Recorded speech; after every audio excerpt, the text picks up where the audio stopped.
يمكن من خلاله سحب سيارة أو إلى آخره. الحبل هذا ما يتحمل سيارة، ممكن ينقطع. فلذلك ايش تسوي؟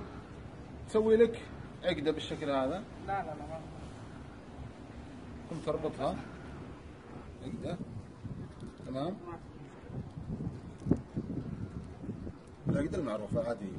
طيب بعدين ممكن تحطه مثلا في ماسورة، في شنكار السيارة، أي شيء. بعدين تسوي بالشكل هذا. امسك أول شيء. الآن من خلال العقدة هذه دخلنا الحبل، صار عندي حلقة. ثم أستمر بنفس الطريقة، حلقة، أسحب الحبل ودخل في الحلقة،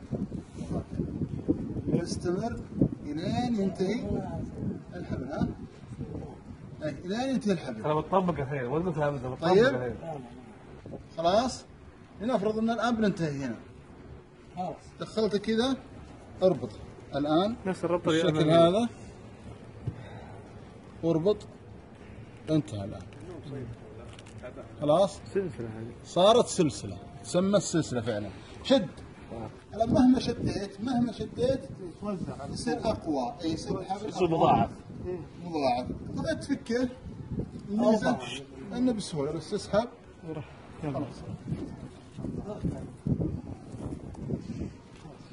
الله يعطيك العافية يا أبو عبد الله. الله يجزاك.